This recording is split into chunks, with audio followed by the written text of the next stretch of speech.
Warning: the following video contains explicit language which may be offensive to some viewers or inappropriate for children. The content within this video is intended for mature audiences only.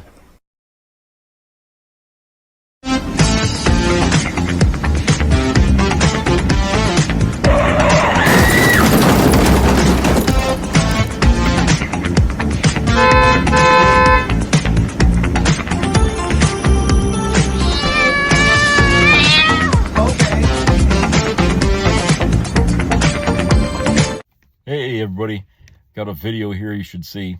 I guess a lot of people don't like working with Elon Musk, and people are just getting annoyed with him, so take a look. Economic uncertainty is at an all-time high, the likes of which the world has never seen. To quote Trump, put this chart up. Uncertainty has exploded under Trump. And you can see here where the pandemic was, global uncertainty, it's twice as high now under Trump. He is such a disaster economically. And all of these country club Republicans and all of these rural white voters think that this man is good at business, despite the facts on the ground, despite the fact that he's filed bankruptcy, despite the fact that he's a liar, despite the fact that he was in debt when he was running for president, despite the fact that he ran for president to stay out of prison. They fucked around, and now we're finding out. Next up, here's a headline. Everybody that works with Musk hates his guts. No surprise to anyone. Quote, he's just the most irritating person I've ever had to deal with. And that is saying something, one official reportedly said. Trump officials growing tired of unfunny and irritating Musk, per the Daily Beast. This surprises me zero. This is a man that cheats on video games, acts like he speaks English as a second language. He has been an absolute failure. He's a welfare queen that lives off taxpayer money. He is just the biggest disaster on the planet. So we've got the art of the deal, that's Mr. Bankruptcy. Then we've got the welfare queen, both running around on Fox News playing victim 24/7. It is just amazing to me that these people are like, oh, yeah, Trump, he knows everything. He's playing 5D chess. I'm like, he is a dipshit being led by dipshits. And all those gamers that said Musk is going to die alone, I kind of think they're right. And I read an article today that a bunch of hedge fund guys, and remember, a lot of these Wall Street bros thought, we're going to jump on the Trump train. This will be great. We can say the R word again. We can say pussy. This is awesome. We're liberated. Now these same guys, these same Wall Street bros who were just going after money, no principle, have said, we kind of think he's insane. And I'm like, oh, now you think he's crazy? Like, is everybody in this country slow? Did you not see January 6th? Did you not see a whining titty baby for 4 years that couldn't admit that he lost? Kids that play basketball at the YMCA that are 5 years old have to go say, good game, and high five. He packed his toys up from the White House, left, and then went on a pity party tour when he wasn't in court for his felony charges. And then, of course, Musk has to pay $300 million to Trump to help him get elected, rig the algorithm because they can't win on their own merit, and put up these stats. So Musk is an oligarch that has infiltrated the government. Usually oligarchs are outside the government. He has infiltrated inside the government. Let's see what he's done since he's been in there. Musk. Doge anticipates savings $150 billion. The number keeps going down because when he first started, it was $2 trillion, and then it was down to $1 trillion. Then it was down to $200 billion. And yesterday in the cabinet meeting, now we're down to $150 billion, all while spending goes up to $700 billion this year. And we do a $5 trillion tax cut. Doge has failed. This is an absolute disaster. This is what happens every time Republicans get elected. They add to the deficit every single time. Democrats usually balance the budget and end with a surplus. They wreck the economy. We see, all of these charts haywire.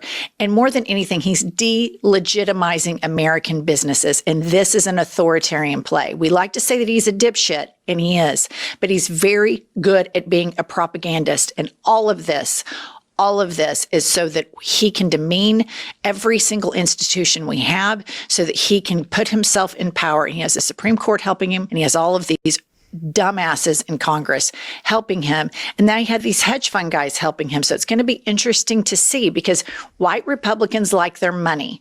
Trump is screwing up everybody's ability to make money. And Biden handed him a really good economy per the Wall Street Journal, per conservative economists.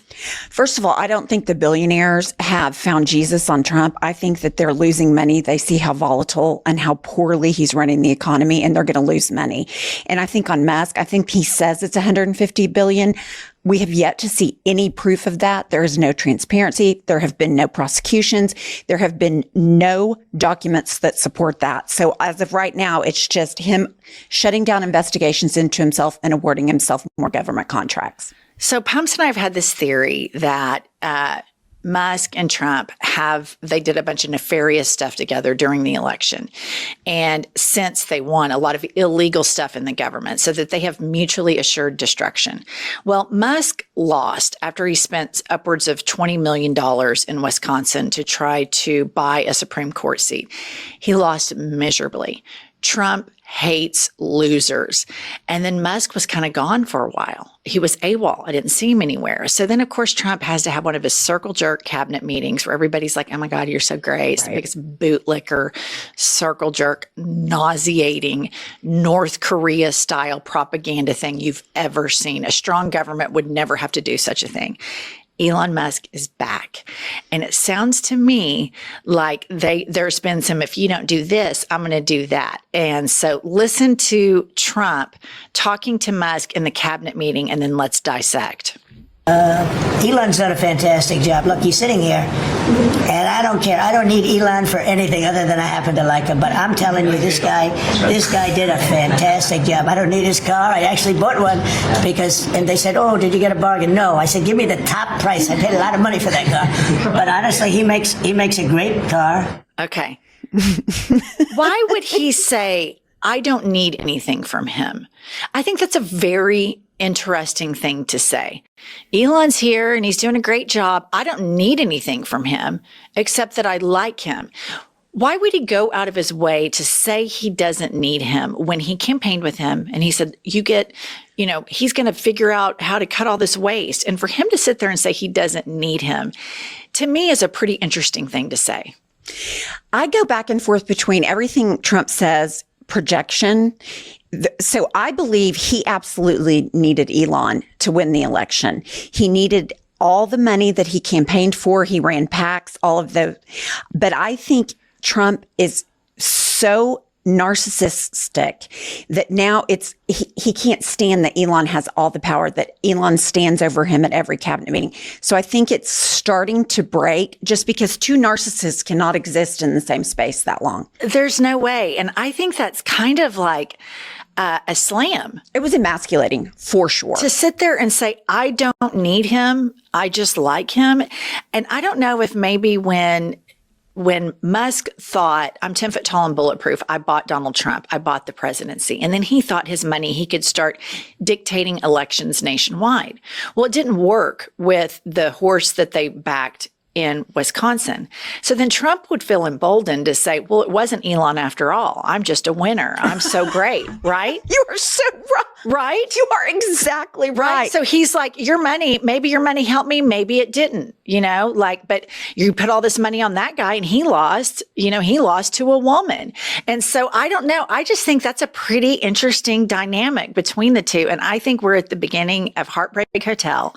And I think this is all going to be fascinating and fun to watch. Hopefully the destruction isn't too bad. But here we have, this is Pam Bondi sucking up to Elon Musk after she pardoned and took place in pardoning all of the January 6th cop beaters, convicted felons, a lot of whom have already recommitted. Mm-hmm. And guess what they've done? They've sexually abused children. That's what this administration is for. All right, play the clip. gave us a directive to prosecute the people who are going after Tesla to the fullest extent of the law, some of the greatest police work I've seen. We've made 4 arrests. There will be no negotiations at your directive. They're all looking at 20 years in prison, and within the next 24 hours, you're going to be seeing another huge arrest on a Tesla dealership, President, and that person will be looking at least 20 years in prison with no negotiations. It's pathetic. This is corruption of the highest order. She has been told by President Trump, give 20 years to somebody who does a property crime because your little boyfriend Elon is such a snowflake that he can't handle people don't like him because he's a Nazi.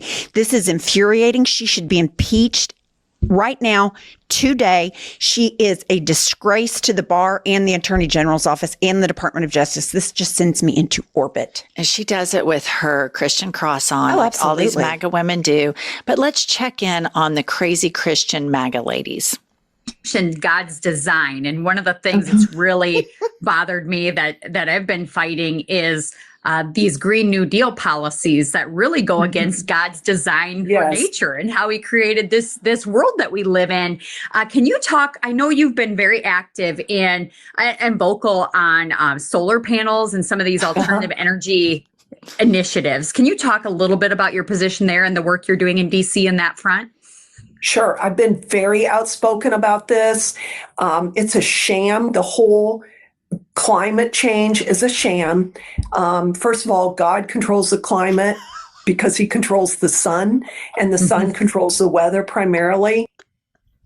Okay, I want our international listeners to know that is not an SNL skit. That is real. And that is the crazy Christian problem that America has. And that crazy Christian problem is at the epicenter of Trump's base. These are the people that don't blink. They don't hesitate. They are hollow. All they see is Trump is a prophet appointed by Jesus, and that's the depth. That's the end of it. That's all it is. Trump could all of a sudden change his mind on anything, and they would just jump right on board with it. This crazy Christian problem is insane, and we live in Oklahoma, and I can tell you this shit is very real. Women like this are dead ass serious. They think they're scientists. They think that everything that happens in the world is a part of some master spiritual warfare plan. And they're all MAGA Republicans. And there are little Christian schools all over the United States right now where kids are learning this same type of dogma.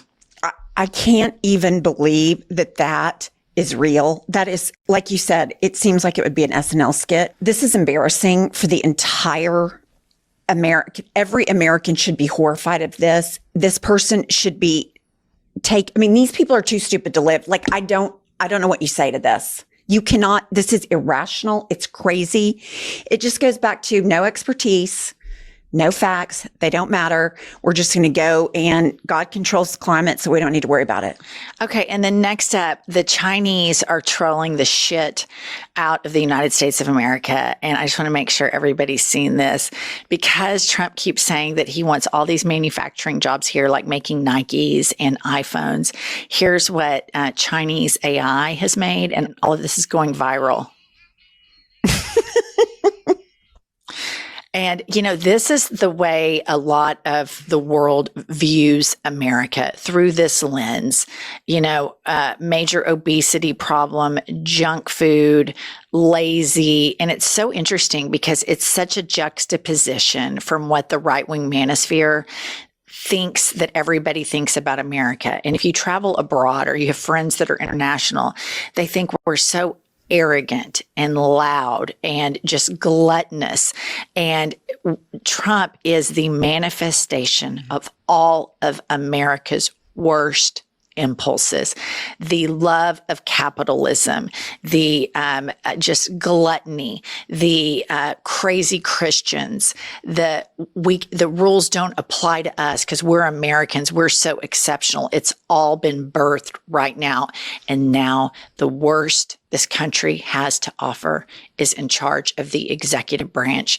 And I hope that we can survive. I hope that there will be a reckoning. He is wrecking all of this very quickly, which means the reckoning will come sooner. So hopefully we can save our democracy, and you can help by supporting pro-democracy channels like ours. Subscribe. We're on our way to 1 million, and we'll see you all.